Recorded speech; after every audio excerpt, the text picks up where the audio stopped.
guys. Hi there, my name is Ian. I work with Bushmasters here in Guyana in South America. And what this video is going to be going through is the contents of your rucksack and how to pack it for a jungle environment. Obviously there's a lot of you out there who do an awful lot of trekking and carrying rucksacks all over the place. You probably know or have a system for packing your own gear. I'm not suggesting you change that. What I'm doing here is going through some basic principles and the kit that you'll need for this environment in the Amazon. Principle wise, first thing, your rucksack itself. I'm using an old British Army rucksack here. Basically what I like about these is that A, they are very, very sturdy, unbreakable pretty much, which is not something you can say for a lot of the stuff that you buy in the shops these days. And obviously out here in the forest, if something breaks, you've either got to be able to fix it or cope without it. And a broken rucksack is not what you want. So you want something sturdy. These are also large. They carry a lot of kit. This one over 120 litres. I'm not saying you're going to need that all the time, but there are times when you've got a lot of group kit, a lot of it bulky, like big cooking pots and so on, and you need the extra space. You cannot have things hanging off the outside of a rucksack here, because it's just going to get caught up in all the vines and bush and everything that's in the forest. So you've got to put everything inside the pack, so it's got to be able to take that. The other thing I like about the military packs is that they're simple. There are not loads of zips and buckles and stuff like that. You put it in, you close the lid, you put it on your back, and you go. And obviously in this environment, keeping things simple is really important. You don't want straps and buckles and things all over the place. They can get caught, and as I mentioned, they can get broken. Okay, let's go through packing it. A few general principles then. First of all, try and double waterproof everything that you want to keep dry. Here in the forest, the rain is amazing. In the dry season, which we are now, it's been raining for the last 24 hours. The humidity gets into everything, and in wet season, when it really rains, you'll be surprised how heavy it is, and you've really got to try and waterproof stuff. So what I do is double waterproof everything. First of all, I line the rucksack itself with a big, heavy-duty canoe bag like this one here. Okay, this is about 80 litre capacity. I then start packing my kit into smaller dry bags like these, and so that when they go in, everything is double waterproofed. Okay, first principle, double waterproof everything. Second one is to compartmentalise your gear, and this is where we start identifying what you're carrying. In a jungle environment, you will need a hammock, which I've got in here. This is a Hennessy jungle hammock, deep jungle I think they call it. Very, very good hammock, very simple to put up, and keeps the bugs away from you because it's got a built-in mosquito net and it's double layered, so they can't bite through your arse. You'll see that on the setting up of the basher video later, which is where you live. In the bottom of that, I've got a very lightweight sleeping bag, very, very lightweight, one season, if that. You don't need much here, but in the evening, in the early hours, it can get quite chilly because the temperature drop is quite large, from 35, 40 Celsius in the day down to 20 at night, so it's a big drop. Okay, and I'm putting those two items in this one dry bag, squeezing out the air, so I make it nice and small, because those two are going to work together. I'm not getting out my hammock unless I'm going to sleep in it, in which case I need a sleeping bag. Similarly, I'm not getting out the sleeping bag unless I'm needing to put it in the hammock. So the hammock's in there. So bits of kit that work together, put them together in the same dry bag. You'll notice that most of my bags have got little metal carabiner clips on them just for hanging up. Because another thing is you don't want to put stuff on the ground. Not only does it get muddy and full of crap, but you end up playing host to scorpions and ants and everything else. So you want to keep things off the ground. And then I shove that into my pack, nice and deep, trying to use up the entire girth of the rucksack. Okay, so principle 1 is double waterproof. Principle 2, compartmentalise your kit. Next bag here is full of my dry clothes. Okay, trousers and stuff like that. The concept here is you've got 2 sets of clothing with you. A daytime set, long trousers, long shirt, underwear, socks, and the same for nighttime. You don't need more than that. You don't need warm jackets, you don't need swimming trunks, you don't need, I don't know, dinner jackets and tie. You just need 2 sets of clothing, daytime and nighttime set. Okay, so I'm squeezing that down inside the pack now. And this is where another principle is coming into play, where I'm putting stuff that I'm not using regularly at the bottom of the pack. Obviously things like your hammock you only get out at the end of the day, so you can go right in the bottom. Stuff like a medical kit, rations, water, you might need more regularly through the day, so that needs to be near the top. Next bag, in here I've got wash kit, my personal basic first aid kit, dry towel, sarong will do just as well. You do not need much wash kit, as you can see, you don't shave here. Any cuts and nicks will lead to an infection potentially. So you just need something to clean your body and clean your mouth, and that's it. No smellies, no deodorants, nothing like that, because the smells attract insects and the deodorants themselves block your sweat pores, which you don't want to happen, because that can lead to things like prickly heat and other infections from your pores not working properly. Okay, so I'm shoving that in. Here I've got my miscellaneous bag. I've got a book in there, reading about the Everest 53 expedition at the moment.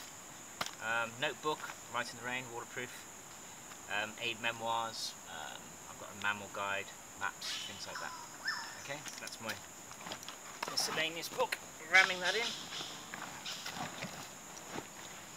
Again, trying to fill up the whole girth of the rucksack. Okay, I now come to the satellite phone. As you can see, this is triple waterproofed. Something important and technical like a satellite phone, I try and triple waterproof. So there is an Iridium 9505 sat phone. You have to struggle to get communications in the jungle. You have to be patient about it, because the canopy is so high it's difficult to get a signal. But if you put the effort in, you will get it. I was chatting this morning, 10-15 minutes on the phone back to base, so it does work. Certainly here in South America, in the Amazon, your only comm system really that's going to work is satellite comms. So you need them. That's obviously a lightweight, small one. These sort of mobile treks, there are bigger things that you can get. Okay, now starting to get into the fun stuff. These are my rations. This is my utility bag. I've got chewing gum, tea, coffee, Kleenex papers, salts, etc. in there.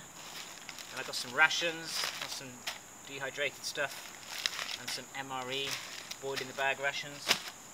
And in here I've got my my carbs, which is farine.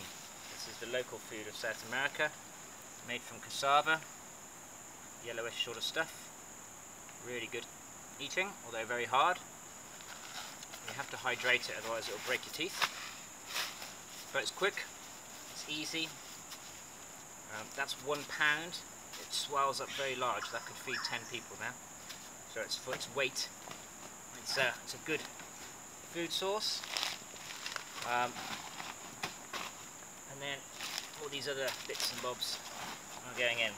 I'm pretty much now at the end of my group of my personal kit, which is going in the main pack. So I'm going to seal down the lid. It's important you squeeze out the air and you seal these lids properly. These 3 turns on every bag, and that gives you an airtight, waterproof rucksack of kit. What I'm now going to start throwing in are things that do not need to go in the main bag. spare pair of shoes. Obviously your feet are very important to you here. You don't want to be hurting them too badly, so at night you get out of your jungle boots and you put some other stuff on. I use these Crocs. Brilliant. Very lightweight. They're rubber, so they don't soak up water and they dry quickly. And they've got all-round protection, toe, heel, the whole thing. Main thing is they stay on my foot because they're strapped at the back when I'm in the river. You don't want to be swimming in the river or bathing in the river barefoot because there's stingrays and stuff like that, but most importantly there's lots of dead branches which have lots of spines on them. You don't want to be standing on those. I also have a little roll mat. It's a little thing to sit on, keep the piles away. And that goes down the back as well. And I'm pretty much good to go for the main compartment of the rucksack. What you do have though in any group is some extra stores. There's always more stuff than just your personal thing. So, what I always have is the group med kit. Clearly it's important to access, so I put it near the top of the rucksack. Okay, that's got all the main medical supplies. So I put that there, so everyone knows where it is, and then I can seal up. But there might be other things. I always carry a couple of camera traps with me. Pretty cool to try and get some images of jaguars or caiman or whatever.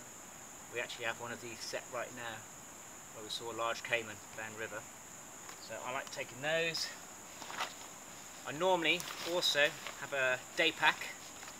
Often we'll set up a base camp and then we'll go out to do stuff in the jungle, but I still need to carry with me when we do that the med kit, maybe a day's ration, stuff like that. So I tend to carry that. A good pair of binoculars are brilliant here. There's a lot of stuff to see, macaws and toucans and eagles and snakes and what have you. But often they're a long way away, so a good set of binos which are waterproof and fog proof, preferably nitrogen filled because they don't mist up like the air filled ones do. These are $100, so sounds a lot but it's worth the effort. And then of course there's safety ropes, 100 meters of safety rope, extra water bags for the group, lots of other things, but I'm not going to bother with them now. You can imagine the extra stuff that might need to be carried. I'm going to seal up this. What I'm putting on the top is the thing that I need access to the most, which is my camelback of water. Again guys, your water camelback, I know that's a brand name, but it's just what I'm accustomed to. Hydration system, if you wish, needs to be a strong one, a robust one. There are lots of cheap ones you can buy on the market, and they won't last 5 minutes out here. So please spend the money, get a decent water bag.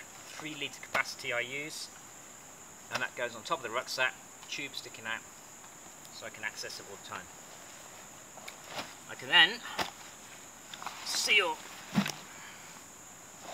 the main pack up, but I still have a few things to go in. Okay, the main one is my basher, the tarp which goes over the hammock. This is made by DD Hammocks, 3 meters by 3 meters, 10 foot by 10 foot. It's a waterproof tarpaulin. So because it is a waterproof tarpaulin, you don't need to waterproof it. Okay, so I'm going to be packing that away in a moment. I've then got all my trash. I've been in the jungle now for 9 days. I've collected a fair amount of metal and MRE bag trash that can't be burnt. Some stuff you can burn, obviously. Small things, you know, sugar wrappers. But a lot of it you can't. You must carry it out with you. Make sure you wash it all off so it's not stinking with food, and then that will keep ants and so on from invading your pack. I keep that on the outside of my rucksack simply because I don't want it shoved in with everything else. In here I have my bush hat and a head torch. I like to keep this somewhere close by, so I can grab it quick if I need to.